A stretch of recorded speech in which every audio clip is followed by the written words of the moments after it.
but every single car will have autonomous vehicle capability. Every single car will be AI powered.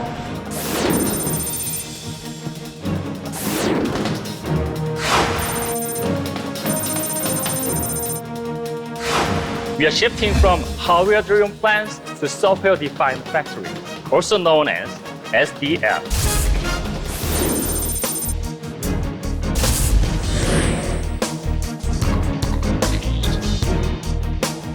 시청자 여러분 안녕하십니까? 그래픽으로 만나는 경제 토크쇼 픽. 복잡한 경제 이슈를 쉽고 명확하게 전달해 드리겠습니다. 최근 모빌리티 시장에서 소프트웨어 중심 자동차 SDV 전환이 화두로 떠올랐습니다. 자동차가 이동수단을 넘어서 움직이는 컴퓨터로 진화하고 있는 건데요. SDV가 산업 재편과 일상에 어떤 영향을 미칠지, 미래차의 핵심으로 떠오른 SDV 시장 경쟁력을 높이려면 어떤 방안이 필요할지 관련한 궁금증들을 낱낱이 분석해 드리겠습니다. 경제 토크쇼 픽 시작합니다.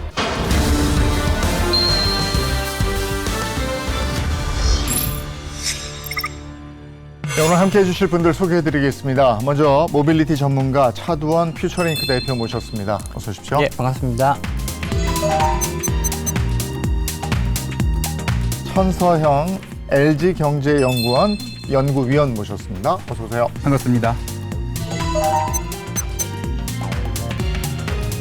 네, 그리고 이슈를 쉽게 전해줄 조문경 기자도 함께하겠습니다. 어서 오세요. 안녕하세요. 네, 앞서 오프닝에서 SDV를 소프트웨어 중심 자동차다 이렇게 소개를 해드렸는데 구체적으로 어떤 겁니까? 예전 자동차는 기능이 출고될 때 완전 고정이 돼 있었잖아요. 그런데 지금 스마트폰처럼 차량의 기능이 소프트웨어 설계가 돼서 무선으로 업데이트될 수 있다라고 이제 기본적으로 기능이 진화될 수 있는 구조로 설명을 하고 있습니다. 즉 차의 핵심 가치가 하드웨어가 아니라 소프트웨어에서 나온다. 라는 이제 개념으로는 전환되고 있는 건데요. 여기서 중요한 변화 하나가 더 있습니다. 예전 차는 그 기능마다 전자제어 장치, 즉 제어기가 따로 붙어 있어가지고 뭐 저희가 말하는 브레이크, 에어백, 라디오 같은 기능에 각각 분리된 컴퓨터로 돌아갔고요. 기존 차량에는 약 100에서 200개 수준의 제어기가 있었어요. 그러니까 소형 컴퓨터 200개가 있었다라고 생각하시면 되는데요. 이제는 SDV로 가면서 이 구조가 중앙 컴퓨터와 조널 컴퓨터, 즉 한 3개에서 4개 정도의 컨트롤러를 가지고 차량을 이제 제어를 하게 됩니다. 이렇게 되면 차량의 배선도 짧아지고요. 그리고 구조도 간단해져서 무게, 원가, 고장 포인트가 줄어들고 차량 전체 통합 관리가 이제 쉬워진다는 게 장점입니다. 단 이제 저희가 주의해야 될 게 뭐냐면은 많은 분들이 무선 업데이트가 돼? 그게 SDV의 전부야? 라고 이제 생각하시는 분들이 많아요. 근데 그게 전체는 아니고요. 그 OTA, 무선 소프트웨어 업데이트는 소프트웨어 업데이트를 보내는 하나의 배달 방식이고요. SDV는 그 배달이 가능하도록 하드웨어와 소프트웨어를 분리시켜서 중앙 조널 구조로 바뀌어서 업데이트가 기본값이 되게 하는 개념입니다. 근데 요즘에도 요즘 차 보면은 업데이트 합니다. 네. 뭐 몇 분이 소요됩니다.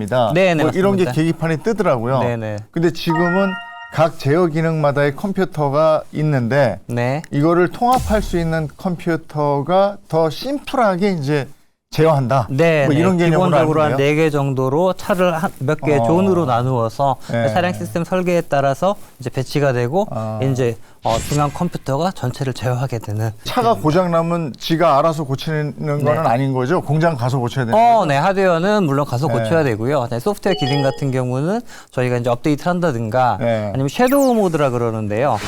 차량의 하드웨어는 숨어 있는데 이제 동작이 안 되고 저희가 돈을 구독으로 내면 이제 그때 이제 실행시켜주는 이제 그런 이제 비즈니스 모델이 나오고 있는 거죠. 근데 이게 지금 SDV 전환이 핵심 화두로 떠오른 이유는 뭡니까? 사실 차 비슷비슷하지 않나요? 네. 그러니까 저희가 핸드폰 탈 때도 굉장히 어렵지만 차를 구매할 때도 이게 특정 그레이드를 살라 그러면은 그 윗레벨하고 큰 차이도 안 나고 기능도 별로 차이도 안 나고 네. 하드웨어도 비슷하고 별 차이가 없어요. 그러다 보니까 이제는 그런 이제 하드웨어와 기능이 아니라 소프트웨어 경쟁 중심으로 좀 넘어갔다는 거죠. 기본 구조 자체가 소프트웨어로 바뀌면서 이제 새로운 기능을 좀 더 빠르게 접할 수 있는 이제 그런 하나의 휠 온 더 컴퓨터, 그러니까 퀴 위에 바퀴 위에 컴퓨터라고 이제 부르는 이제 그런 것으로 이제 진화를 하고 있다고 보시면 됩니다. 그리고 이제 특히 우리가 자율주행하고 인공지능이 요즘 굉장히 화두거든요. 그러니까 뭐 자율주행이 굉장히 지금 차량을 구매할 때 하나의 차별화 포인트가 됐잖아요. 그리고 이제 뭐 국내에도 준비 중이지만 우리 컴퓨터에 쓰는 LLM들 있잖아요. 그게 이제 해외 차들에게는 굉장히 기본적으로 장착된 차들이 많습니다. 그러니까 음성으로 어떤 질문을 하면 정말 거침없이 답변을 하거든요. 이제 그런 기능들, 즉 자율주행은 클라우드에서 소프트웨어하고 경로 등을 업데이트하고 학습을 하고요. 그다음에 차량 내부에서는 LLM이 나의 습관에 대해서 이제 나름의 이제 개인화, 그다음에 학습을 하거든요. 이런 부분이 좀 더 원활하게 되려면 말씀드린 것처럼 중앙 컴퓨터도 있어야 되고, 그다음에 아무래도 소프트웨어의 요구가 많기 때문에 SDV가 굉장히 좀 뜨고 있다고 말씀드릴 수 있습니다. 지금 이걸 보고 계신 분들이 의아해하는 점 중에 하나가 이걸 것 같아요. 자율주행으로 이제 다 가는 거 아니었어? 왜 갑자기 또 SDV 얘기를 하는 거야? 뭔 차이가 있습니까? 자율주행하고 SDV. SDV 같은 경우에는 아무래도 고성능 컴퓨터가 필요하고요. 당연히 AI라든가 소프트웨어 기능이 굉장히 많이 포함이 되는데 기존의 차량보다는 SDV 차량이 아무래도 자율주행과 인공지능을 작동시키게 하기에는 이제 보다 유리한 그런 위치에 있고요. 어느 국가고 어느 기업이고 이제는 SDV와 자율주행을 묶어서 얘기를 하는 이제 그런 전략 단계에 와 있습니다. 세계 자동차 산업에서 SDV 시장 이제 그 규모가 굉장히 커진다 이런 얘기인데요. CES 이번에 다녀오셨죠? 네. 거기서 그거 실감할 수 있었습니까? 거의 모빌리티 쇼라고 할 만큼 그만큼 자동차들이 많았고 SDV 관련 기술이 되게 많았는데요. 실제로 해외 시장 조사 기관 ID테크엑스는 SDV 시장이 2023년 280억 달러에서 2034년 7천억 달러로 연평균 34% 성장할 것으로 전망했습니다. 이는 2034년 기준 전체 자동차 시장의 약 20%에 해당되는데요. 조사 기관마다 추정한 시장 규모는 상이하지만 SDV 시장의 성장세는 유사하게 높게 나타나고 있습니다. 시장 규모가 이 정도면 우리도 부지런히 만들어내야 되겠네요. 그렇죠. 이게 2030년 얼마 안 남았죠. 모든 자동차 산업의 티핑 포인트로 보고 있습니다. 뭐 자율주행 레벨 4도 마찬가지고요. SDV도 마찬가지인데 이제 BCC 리서치라는 기관에서 예측한 바에 따르면 2030년에 시장이 약 1조 달러대, 1,400억 조 규모로 어마어마하게 보고 있는데요. 뭐 관련된 생태계를 전체를 포함하는 규모이기 때문에 좀 크기는 한데 2024년 우리나라 완성차 수출 규모가 708억 달러 수준이거든요. 굉장히 좀 크다고 볼 수 있고 그다음에 SDV 시장을 어떻게 선점하느냐에 따라서 사실은 앞으로 완성차 제조사, 저희가 OEM이라고 부르는 섹터에 속한 기업들의 미래가 좀 달려있다라고 말씀드릴 수 있습니다. 그럼 SDV가 상용화되면 우리 일상은 어떻게 바뀌게 되는 겁니까? 아마 가장 먼저 바뀌는 건 정비하고 관리 방식일 겁니다. 예전에는 이제 차량 경고등이 뜨면 서비스 예약부터 했잖아요. 근데 이제 소프트웨어로 해결할 수 있는 문제 같은 경우는 원격 진단을 하고 소프트웨어를 패치하고 그다음에 성능 개선할 수 있다라는 부분이 있고 그다음에 소프트웨어 업데이트로 해결할 수 있는 부분은 굳이 센터를 가지 않아도 돼요. 그러다 보니까 사실 제조사 입장에서는 센터 수를 줄일 수 있다는 비용 절감의 사실 목적도 있고요. 그 다음에 이제 차의 기능을 구매를 할 수 있죠. 저희가 뭐 피처 온 디맨드라고 얘기를 하는데 이제 특정 기능에 해당을 할 수 있는 하드웨어가 차에 장착이 돼 있고 저희가 이제 돈을 내면 원격으로 이제 그 기능을 이제 액티베이션 해준다라는 부분이 있고 그러다 보니 일단은 뭐 구매가가 높아질 수도 있지만 굉장히 많은 기능을 이제 좀 잠재적으로 차에 장착을 하고 저희가 이제 뭐 구독 등을 통해서 활용을 할 수 있고 또 이제 뭐 앱스토어처럼 저희 스마트폰 앱스토어처럼 좀 다양한 기능들을 이제 좀 다운로드 받아서 또 활용할 수 있는 그런 사용자 경험이 향상될 수 있는 부분이 있습니다. 그 소프트웨어에 이제 업데이트하는 부분. 근데 특별한 업데이트 부분은 이제 구독료를 받는 거잖아요. 돈을 받잖아요. 그러면 완성차 업체는 지금은 차를 팔고 또 거기에 부품 팔고 그다음에 수리 들어가고 이런 걸로 수입이 나는데 그럼 이렇게 되면 이제 구독료로 수익을 내는 거예요? 수익 자체가 바뀌게 되는 겁니까? 이게 과거 2022년 같은 경우에가 이제 BMW가 스티어링 열선이라던가 시트 열선 관련해 가지고 이거를 월 구독료로 이제 바꾸려는 전환을 하려고 했다가 많은 논란이 됐었고 지금은 이제 그렇게 하고 있지 않습니다. 다만 이제 주행 보조 기능 같은 경우에는 테슬라가 당장 2월부터 풀 셀프 드라이브나 불리는 FSD의 일시불 판매를 중단하고 월 $99의 구독으로 판매를 한다고 해서 지금 많이들 주목을 하고 있습니다. 그러니까 지금 우리가 현재 지금 커넥티비티 서비스에 월 9,000원 정도 내던 것이 어떻게 보면은 기능적으로 점차 확대되는 거라고 볼 수 있겠습니다. 그 소비자 입장에서는 그러면 또 과도하게 구독료가 나가야 되는 거 아닌가요? 미처 구독한 거를 잊어버리고 네. 계속 돈이 나가는 경우가 있지 않나요? 그거 있죠. 뭐 넷플릭스라든지 네. 디즈니라든지 뭐 이런 것들은 네. 한번 해놓고 그냥 잊고 지내거든요. 한 달만 쓰고 말아야지 했는데 나중에 보면 이렇게 막 누적돼가지고 1년 나간 적도 있고 이런 네. 적이 있잖아요. 네. 그러다 보니까 사실은 이제 구독 비용에 대한 예측이 안 되거든요. 근데 이제 이 차량도 마찬가지입니다. 이제 SDV로 뭐 다양한 OTA를 통해서 기능을 받을 수 있다면 저도 이제 구독을 해놓고 있는 수들이 있잖아요. 그러다 보니까 이제 차량 판매 비용은 판매 비용대로 따로 있고 그다음에 전체 구독 비용이 사실은 이제 예측이 안 되는 거죠. 네. 그러니까는 쉽게 말씀드리면 디젤값 아낀다고 굉장히 관리를 잘하는데 구독으로 샌다. 뭐 이럴 수도 있는 거고요.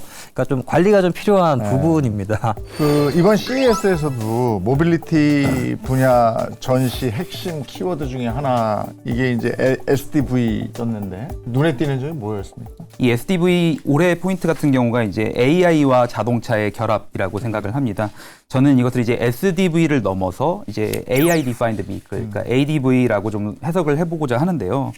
그러니까 작년부터 이제 CES에서도 이제 SDV에 대한 다양한 계획들이랑 AI가 이제 제어 기능과 탑재되는 피지컬 AI로서의 기대감이 점차 커지는 것 같습니다.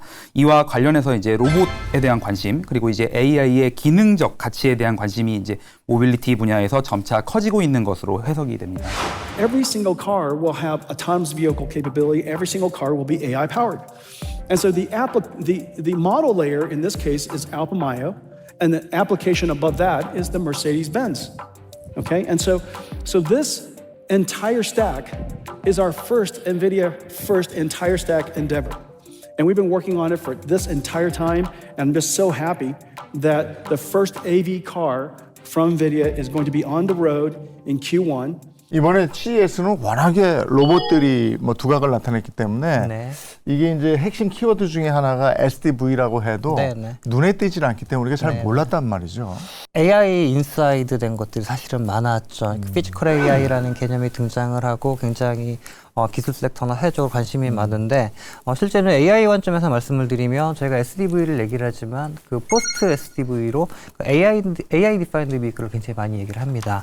현재 혹은 앞으로의 몇 년은 소프트웨어가 차량을 정의를 하겠지만 이제는 AI가 차량을 정의를 한다는 거죠. 즉 SDV는 업데이트 가능한 플랫폼이고 AIDV는 그 플랫폼 위에서 인공지능이 스스로 인지하고 판단하고 스스로 진화해서 차량을 발전시키는 차량 경험을 향상시켜주는 그런 개념의 차들이 지금 중국을 중심으로 굉장히 많이 나오고 있습니다. 이런 개념들이 CES에서도 이번에 좀 등장을 했죠. 네. 그럼 이번 CES에서도 현대차도 SDV를 미래차 전략 핵심 축으로 삼았다 이러는 건데 어떤 행보를 보이고 있습니까? 네, 이번 CES에서 현대차 그룹은 소프트웨어와 로보틱스 중심의 체질 전환을 강조했습니다. 전시관 자체가 무엇을 만들었는가 보다는 기술이 어디에 어떻게 적용되는가에 초점을 맞췄고요. 특히 현대모비스는 로봇 관절을 움직이는 핵심 부품, 액추에이터를 선보이며 로보틱스 부품 시장 진출을 공식화했습니다. 또 퀄컴과의 협력을 통해 SDV와 자율주행 제어기, ADAS 솔루션을 함께 개발하기로 했습니다. 여기에 엔비디아와 테슬라 출신 박민우 사장이 포티투닷 신입 대표로 합류하고 로보틱스 석항 밀란 코박을 자문으로 영입하는 등 글로벌 인재 확보로 기술 경쟁력 강화에도 속도를 내고 있습니다.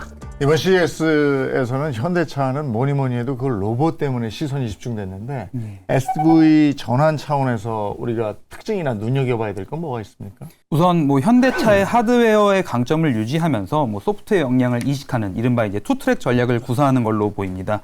특히 이제 눈여겨볼 점이라는 거는 이제 포티투닷을 중심으로 한 독자 기술 개발과 그다음에 앞서 말씀하신 뭐 보스톤 다이나믹스와 그다음에 모셔널 등을 통한 다양한 투자 협력을 바탕으로 한 데이터 내재화 노력으로 자체적인 소프트웨어 생태계를 구축하려는 시도가 인상적입니다. 또한 이게 전동화뿐만이 아니고 SDV라고 하는 것을 하이브리드, 내연기관 차종까지 확대 적용하려는 움직임은 수익성과 기술 전환 측면에서 모두 잡으려고 하는 현실적인 대안으로 보입니다. 우리가 지금 SDV 수준이 어느 정도입니까? 와드 인텔리전스 등 약간 그 컨설팅 업체들이 좀 정기적으로 발표를 합니다. 항상 1위는 사실 테슬라예요. 아까 말씀드렸던 조널 아키텍처를 최초로 적용한 업체고 테슬라를 뒤쫓는 업체들이 이제 중국 업체들이 쭉 줄을 서 있어가지고 테슬라와 중국의 차량들은 일단 소프트웨어에 선두가 있다라는 것은 뭐 글로벌리 다 인정을 하고 있고요. 이 회사에서 평가한 거에 따르면 현대차는 이제 추격자 그룹에 속합니다. 미국, 중국이 앞서고 있고요. 즉 SDV 전략도 발표하고 있지만 아직 뭐 테슬라 같은 리더처럼 대규모로 양산하는 단계는 아직은 아닌 게 이제 현실이고요.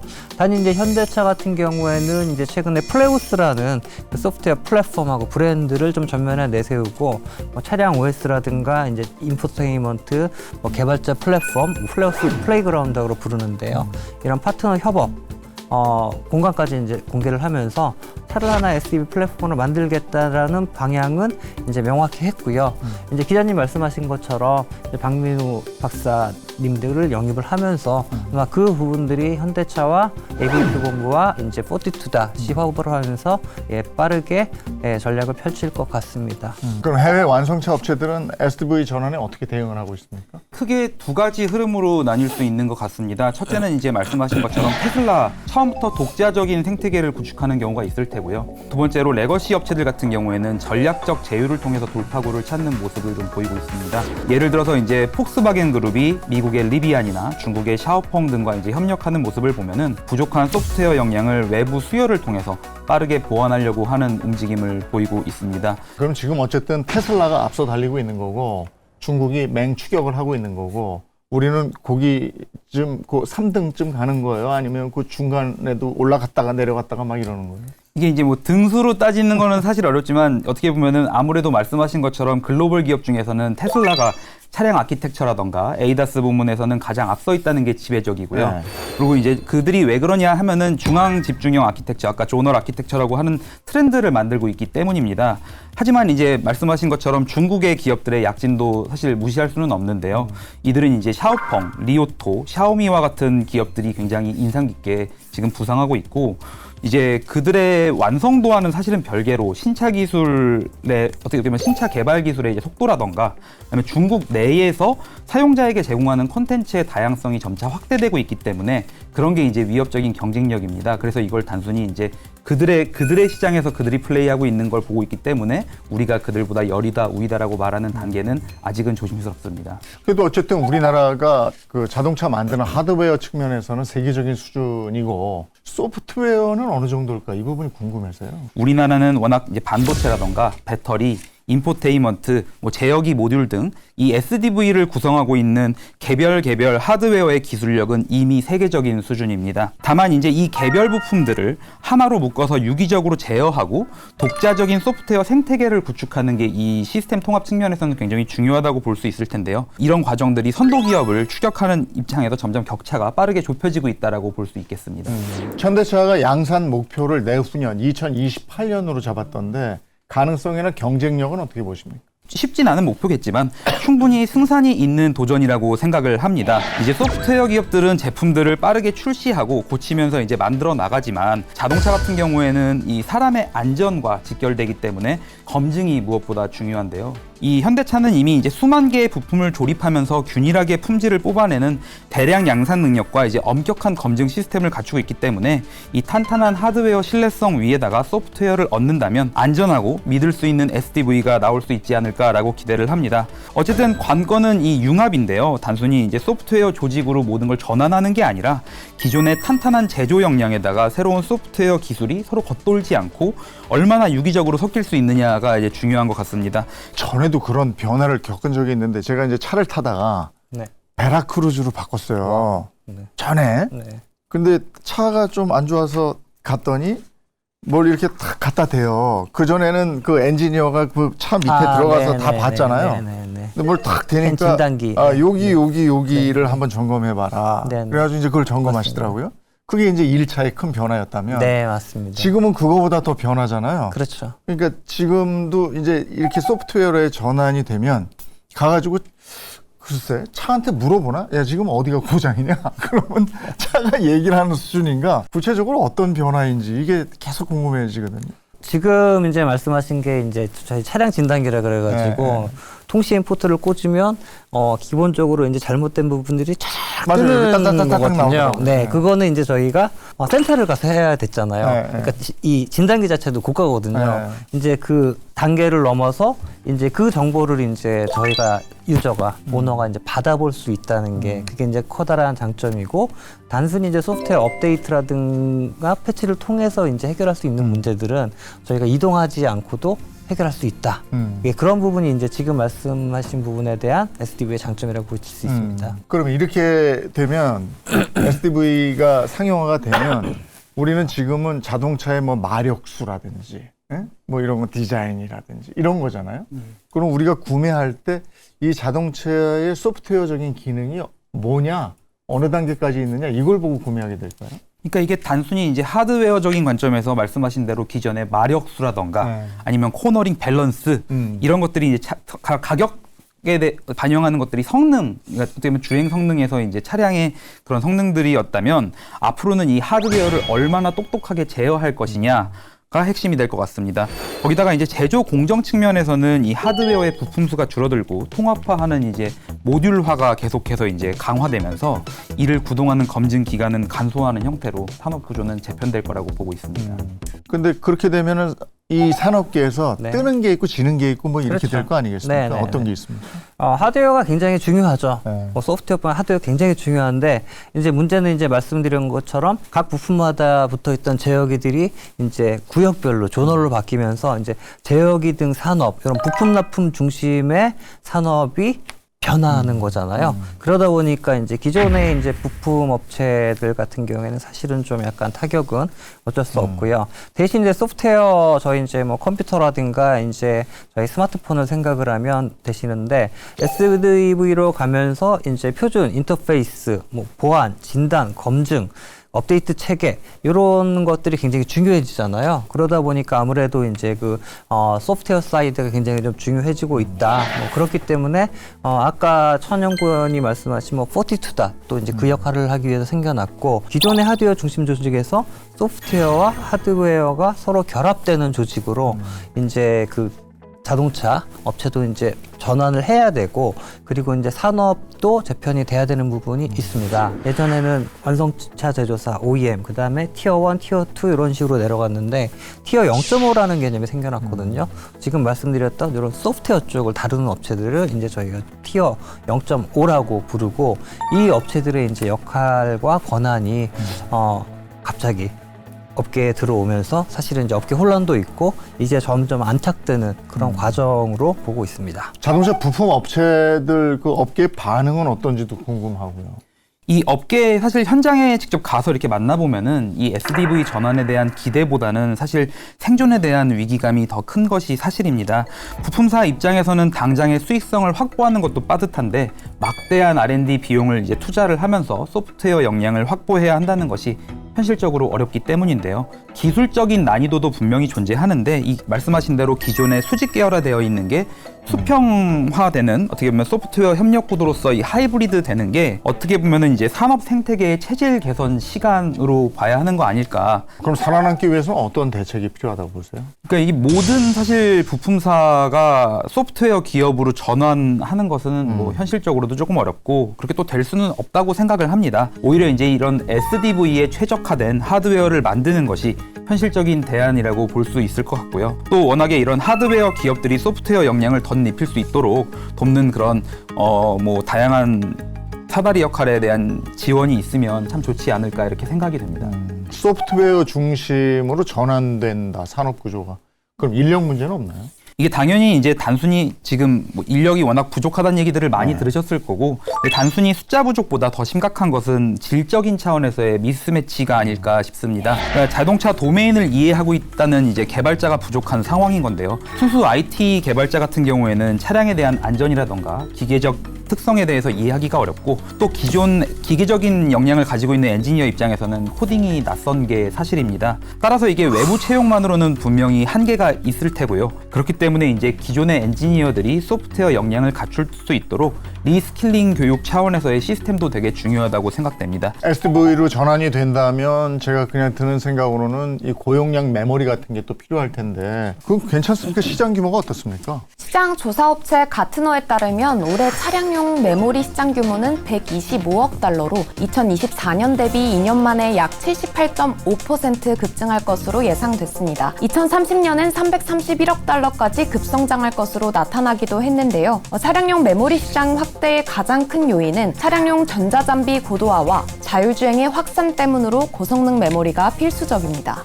메모리가 요소에 들어갔잖아요. 지금 자동차는 그렇잖아요. 이렇게 뭐 제어 기능이 나뉘어져 있으니까. 그러면 SV로 가면은 큼직한 거 하나 딱 들어가면 얘가 쫙 다 조절하고 이러는 겁니다. 이 말씀하신 대로 그 큼직한 거 하나가 이제 두뇌의 역할을 하는 SoC와 같은 시스템 반도체입니다. 이런 이제 SDV 환경에서는 당연히 두뇌가 처리해야 할 데이터의 양이 기하급수적으로 늘어날 거라고 저희들은 보고 있는데요. 이게 생성형 AI가 탑재되거나 자율주행 단계가 고도화된다는 것은 자동차가 실시간으로 처리해야 할 데이터가 단순히 텍스트 수준에서 고화질 영상이라거나 3D 데이터 같은 걸로 바뀐다는 뜻을 의미합니다. 그러다 보니까 이제 아무리 두뇌 회전이 빨라도 기억할 수 있는 용량과 처리 속도가 받쳐주지 못하면 무용지물일 텐데요. 따라서 이제 차량용 메모리 시장은 단순히 저장 공간을 넘어서 고성능 컴퓨팅을 지원하는 하나의 인프라로서 이제 시스템 반도체 못지않은 성장세를 보일 것으로 지금 다들 전망하고 있습니다.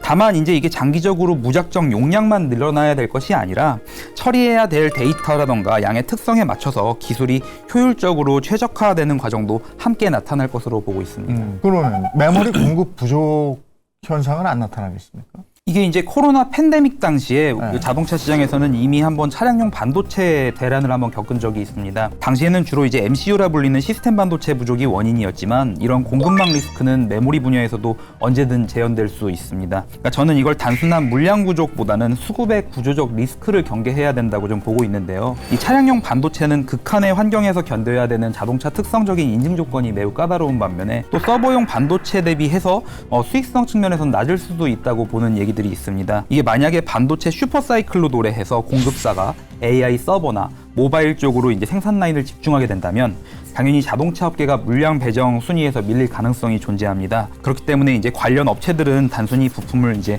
사오는 그런 관계를 넘어서 반도체 기업과 이제 중장기적인 물량에 대한 계약을 맺거나, 아니면 이제 그런 설계 방식에 대한 공유를 하는 식으로 전략적 파트너십을 통해서 공급망 안정을 미리 확보해야 되지 않을까, 이렇게 생각이 됩니다. 그러면 사이버 보안이나 데이터 규제 뭐 이런 것에 대한 한계점은 뭐가 있을까 싶고, 또 어떤 보안이 필요한가 싶기도 하고요. 예, 워낙 당연히 SDV 얘기 나오면은 이 사이버 시큐리티는 빠질 수가 없는 주제인데요. 이 SDV에서의 보안은 단순히 정보 보호를 한다는 게 아니라 생명 안전과 직결되기 때문이라고 생각합니다.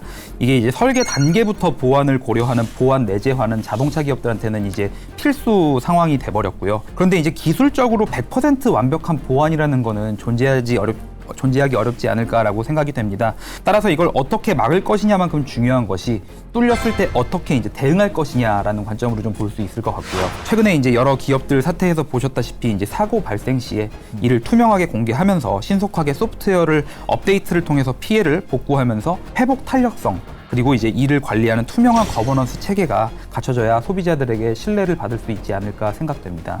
이 외에도 SDV의 한계나 과제는 뭐가 있겠습니까? SDV의 한계라고 본다면은 사실 비용의 딜레마가 아닐까 싶을 텐데요. 그러니까 고성능 칩과 소프트웨어를 탑재한다는 건 자연스럽게 이제 필연적으로 차량 개발 비용과 가격의 상승을 이제 촉진하게 됩니다. 과연 이제 소비자 관점에서 소비자가 그 가격의 인상을 받아들일 수 있느냐가 이제 문제일 텐데요. 특히 이제 중국 기업들의 행보를 조금 저는 유의 깊게 보고 있습니다. 그게 왜 그러냐면 그들은 이제 SDV를 통해서 다양한 사용 시나리오를 굉장히 공격적으로 내놓고 있기 때문인데, 만약에 소비자가 그런 다양한 시나리오 중에 이제 특정 시나리오에 대해서 확실한 그 가치를 느낀다면은 글로벌 기술 트렌드가 그쪽으로 갈 가능성이 되게 높아집니다. 어떻게 보면 우리 기업 입장에서는 기술 표준 경쟁에서도 이제 밀리지 않아야 되고 동시에 이제 높아진 가격에 걸맞는 소비자에게 가치를 제공하는 것을 증명해야 하는 좀 복합적인 과제를 안고 있습니다. 대부분의 차량을 사면 저희가 굉장히 오래 쓰잖아요. 네. 근데 지금부터 내구성해져서 굉장히 오래 쓰는데 소프트웨어는 계속 업그레이드 되는데 하드웨어는 변함이 없네? 재미없어. 나 디자인 질려. 이게 이제 또 SDV의 단점 중에 하나로 네. 사실은 이제 슬슬 회자가 되고 있습니다. 그럴 수도 있겠네요. 네네. 예. 그래갖고 그렇다 차를 계속 바꿀 수도 없고 한두 푼 하는 것도 아니고. 그렇죠. 이제 네. 그런 부분들을 어떻게 이제 서비스적으로 뭐 진짜 차량 구독을 좀 더 싸고 유연하게 해준다던가 좀 다양한 이제 그런 어떤 비즈니스적인 논의들이 진행이 되고 있죠. 그럼 차 자체를 구독하면 되겠네요. 예, 근데 생각보다 많은 기업들이 차량 구독에 대해서 이제 비즈니스 모델을 내놓고 실제로 이제 실행을 해봤는데 네. 생각보다 구독 시장이 커지지는 않더라고요. 요즘에는 침대도 구독하고 뭐 맞습니다. 소파도 구독하고 예. 다 하잖아요. 근데 냉장고 같은 것도 구독하고. 맞습니다. 약간 비용 측면이 있고 또 생각보다 또 귀찮은 측면이 있는 것 같아요. 예. 나한테 맞게 또 다 조절을 해놔야 되니까. 맞습니다. 예. 근데 이런 것들을 이제 지금 각각의 제어 시스템이 하나로 통합되는 이런 개념이라면 표준화가 관건일 것 같은데 거기에 대한 노력들도 하고 있는 겁니까? 예, 지금 뭐 산업통상부 산하의 국가기술 표준화 주도로 이제 진행이 되고 있는데요. 현대차, 삼성전자, 네이버 같은 기업들이 참여를 해서 SDV 표준화 협의체가 구성이 됐습니다. 지금 이제 SDV를 뭐 회사마다 제각각 만드는 방식에서 서로 연동할 수 있고 재사용이 가능한 방식으로 개발을 하자 해가지고 공동규격, 즉 표준을 정리하는 작업을 하고 있습니다. 사실 이게 뭐 국내에서만 진행되는 게 아니라 뭐 중국 같은 경우에는 수백 개 기업이 참여해서 진행을 하고 있고 유럽은 또 유럽 연합 단위로 하고 있어가지고 또 다른 커다란 하나의 표준 전쟁이 좀 진행이 되고 있다. 모든 기술이 마찬가지지만 SDV도 이렇게 진행이 되고 있다라고 이제 말씀을 드리고 싶고 이제 문제는 여기서 표준을 만들고 또 다른 뭐 맥스 프로젝트라는 정부 프로젝트를 통해서 뭐 SDV 개발도 하고 있거든요. 근데 개발을 하면 이걸 누가 갖다 쓰지? 그러니까 사실은 이제 모든 나라의 딜레마예요. 그러니까 중국 같은 경우에는 워낙 이제 기업과 정부의 이제 연계관계가 강하니까 기업들이 이제 가져다 쓰는데 나머지 국가들은 굉장히 많은 표준과 공동개발 노력을 했는데 과연 누가 갖다 쓸까? 수요처에 대한 노력. 우리 세금 들어갔는데. 네. 이런 부분들이 사실 딜레마긴 합니다. 우리나라가 세계 SDV 시장의 경쟁력을 키우려면 그럼 어떤 방안이 필요한가? 이 부분도 생각해 볼까요? 우리나라 같은 경우는 워낙에 세계적인 자동차 제조 능력뿐만이 아니고 반도체라던가 배터리, 자율주행 센서, 핵심 부품 기술, 그러니까 이 SDV에서 어떻게 보면은 필요로 하는 모든 기술을 다 갖추고 있는 나라입니다. 심지어 뭐 IT 플랫폼까지도 저희는 되게 우수한 기업들이 있는 나라고요. 특히 이제 최근에 화두가 되고 있는 이제 피지컬 AI, 그러니까 어떻게 보면은 신체를 가지고 있는 AI 분야에서는 우리의 제조 역량이 가장 빛날 수 있는 무대가 아닐까라고 좀 생각을 해봅니다. 다행히 정부 차원에서 이 피지컬 AI 육성에 대한 강한 드라이브를 갖고 있고 또 기업들 입장에서도 굉장히 기술적 시도 또한 매우 활발한 상황입니다. 이런 정책적 지원과 기업의 제조, 소프트웨어 역량이 합을 잘 맞춘다면은 팀 코리아가 어떻게 보면은 글로벌 SDV 시장을 주도권을 쥐는 거는 충분히 실현 가능한 미래다라고 생각해 볼 수 있습니다. 저는 좀 서비스 관점으로 말씀을 드리고 싶습니다. 사실은 서비스 R&D라는 하나의 카테고리도 있거든요. 아무리 좋은 기술을 개발해도 사실 시장이 움직이지 않으면 아무 소용이 없습니다. 과연 이 SDV 시대에 소비자의 지갑을 어떻게 열지, 킬러 어플리케이션이 뭔지, 이게 뭐 국내, 글로벌, 그 다음에 국가나 이제 민족에 따라서 이런 부분이 굉장히 다르거든요. 이런 부분, 즉 서비스 R&D 부분을 굉장히 좀 강화를 해가지고 지갑을 열 수 있는 스킬과 기술을 함께 개발을 하는 게 저는 뭐 SDV의 성공 관점이라고 보고 있습니다. 예. 미래 시장의 흐름을 잘 읽어서 우리가 주도권을 가지고 올 수 있을지에 대한 부분도 참 궁금하고 여러 가지 적절한 대응이 뒷받침돼야 되겠구나 이런 생각도 드는 부분입니다. 경제 토크쇼 픽 여기까지 하겠습니다. 고맙습니다. 고맙습니다.